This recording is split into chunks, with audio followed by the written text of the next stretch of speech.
O sucesso deixa rastros, mas o fracasso também.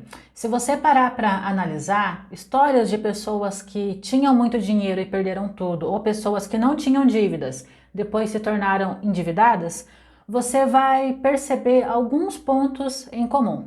Por isso, já deixa seu like e fica nesse vídeo, porque hoje você vai saber quais são esses rastros e vai poder se prevenir a eles. A primeira, sem dúvida, é não ter uma reserva financeira. Isso leva as pessoas ao fracasso financeiro porque pensa comigo, sem uma reserva, qualquer pequeno problema na vida de uma pessoa já se torna uma dor de cabeça. Então imagina um problema grande. Quem não tem uma reserva financeira precisa torcer para o gás não acabar, para o chuveiro não queimar e até ignorar doenças. Sabe aquela história que só tem doença quem vai no médico? É mais ou menos assim que uma pessoa sem reserva financeira precisa viver, porque se ela for no médico, se ela tiver qualquer coisa, for no médico e descobrir que é alguma coisa grave, pronto, já tem um problemão pela frente. Não ter uma reserva financeira é uma das principais causas de endividamento. E eu vou compartilhar uma história minha com vocês. Eu fui criada pelos meus avós, que foi a maior bênção que aconteceu na minha vida.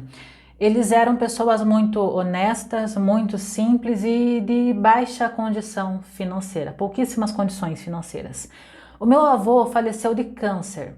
Ele trabalhava como pedreiro autônomo, não tinha nenhum registro em carteira. Na verdade tinha, de muitos e muitos anos atrás, mas a maior parte da vida dele ele trabalhou como pedreiro autônomo. A minha avó era dona de casa, ela não tinha registro em carteira, então ela não conseguiu se aposentar. O que ela recebeu foi um auxílio doença. Ela tinha alguns problemas de saúde.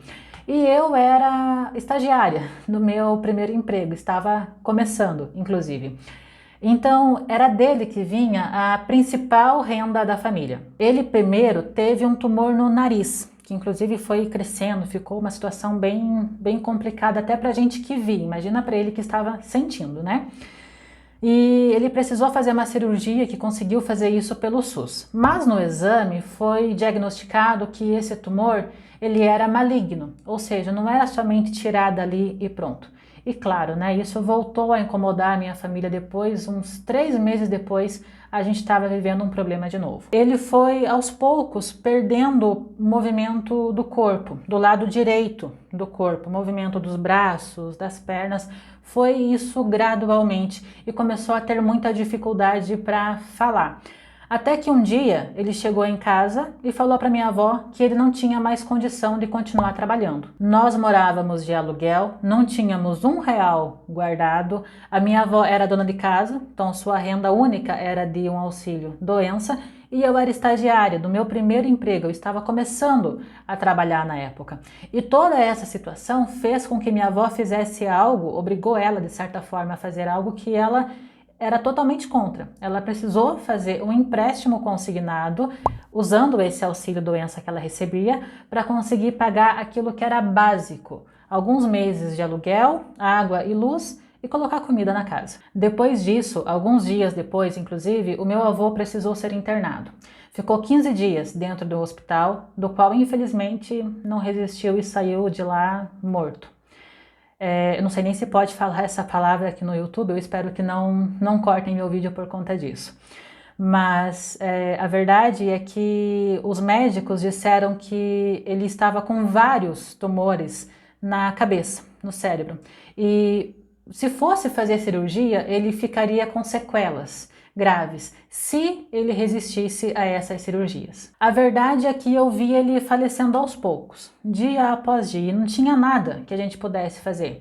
Ele aos poucos foi perdendo cada vez mais os movimentos, foi deixando de falar, não conseguia comer, precisou usar fralda, então ele chegou numa situação que ele precisou ir para o coma, do qual lá não resistiu. E eu não falo isso para você com a intenção de gerar uma comoção, até porque eu vivo muito bem com tudo isso. Eu entendo que ele descansou e que ele está hoje muito melhor do que se ele estivesse em vida passando pela doença que ele estava passando, com aquela situação que ele estava vivendo.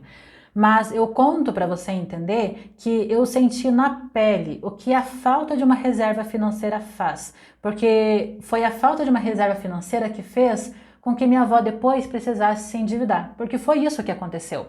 Depois que meu avô faleceu, eu e a minha avó precisamos tomar conta das contas de casa. E parte do salário dela, que era aquele auxílio-doença, já estava comprometido com parcelas do empréstimo consignado que ela fez, porque precisou fazer por condições, né, de necessidade mesmo, mas que se ela tivesse, ou melhor, se a nossa família tivesse uma reserva financeira, ela não precisaria ter recorrido a isso. E eu sei que tem pessoas que passam por coisas parecidas ou até muito piores do que isso que eu vivi. Não é uma particularidade apenas minha, infelizmente, mas fica aí a lição. Então, você que ainda não tem a sua reserva financeira, não espere que o pior aconteça para você entender que você precisa fazer a sua para ontem. A segunda causa de fracasso: se precipitar. Eu percebo que muitas pessoas, inclusive muitos jovens, elas se precipitam ao tomar decisões que podem e devem ser tomadas com mais cautela. E eu não estou falando de compras por impulso, aquela que você faz no aplicativo do seu celular ou quando você vai ao shopping. Essas também são ruins, mas eu estou falando de grandes decisões. A compra de uma casa, a compra de um carro, o casamento, o curso da faculdade. Há na sociedade uma certa pressão, como se fosse um caminho já traçado. Você precisa trabalhar, estudar, comprar sua casa, morar com a sua família e por aí vai. E eu não acho que esse roteiro seja ruim, eu só penso que talvez ele não seja bom para todo mundo. Eu conheço sim pessoas que seguiram esse roteiro e são felizes até hoje. Para elas deu muito certo. Além disso, eu valorizo muito a educação.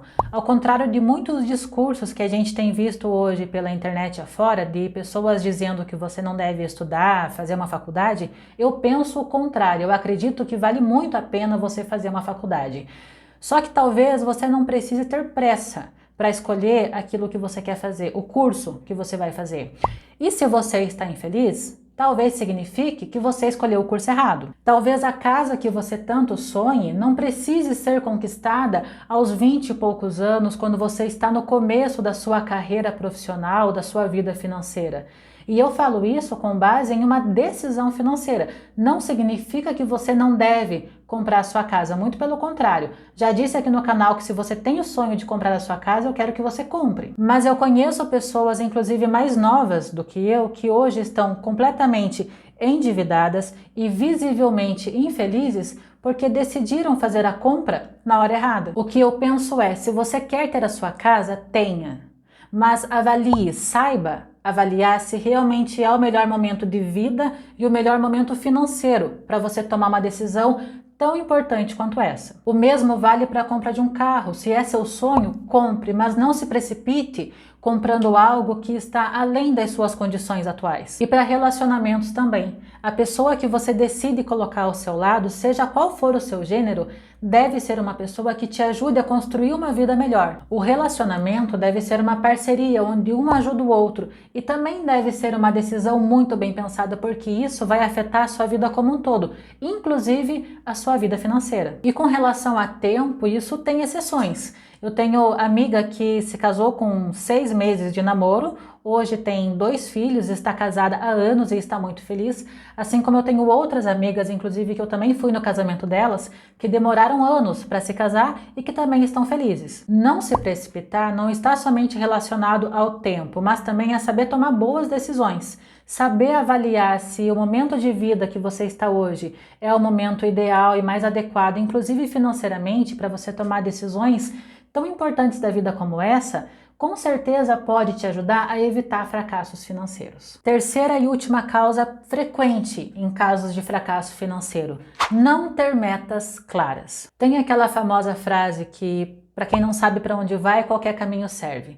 E quando você não tem metas claras, não sabe o que você quer da vida, fica muito fácil de você se perder durante o caminho, inclusive financeiramente. Pensa comigo, se você não sabe o que você quer conquistar, como que você quer estar daqui a 2, 5 ou 10 anos, fica muito mais fácil para qualquer coisa tirar a sua atenção agora e fazer você se endividar. Se você não tem uma meta clara, muito bem definida, sabendo exatamente o quanto aquilo vai custar para você, é muito mais fácil de você pegar o seu dinheiro e gastar com cacarecos para sua casa, comprar roupas todos os meses, gastar seu dinheiro em barzinho. E por quê? Porque qualquer coisa serve para você. Por isso, tenha metas claras. Pode ser a sua reserva financeira, a compra da sua casa, a compra do seu carro, pode ser uma viagem, seja ela qual for. Tenha uma meta muito bem definida, saiba qual é o destino que você vai dar para o seu dinheiro para você não se ver falido financeiramente. E é claro que existem mais coisas que poderiam ser listadas, mas eu percebo que essas 3 são as que mais estão frequentes em histórias de fracassos financeiros. E agora que você sabe quais são elas, eu espero que você faça o seu melhor para poder evitá-las, porque eu quero que quem me segue aqui nesse canal seja muito bem sucedido financeiramente. Se você gostou, já deixa o seu like e se inscreve no canal, porque aqui eu falo de finanças pessoais e te ensino a cuidar muito melhor do seu dinheiro. Muito obrigada por ter ficado até aqui. Tchau e até o próximo vídeo.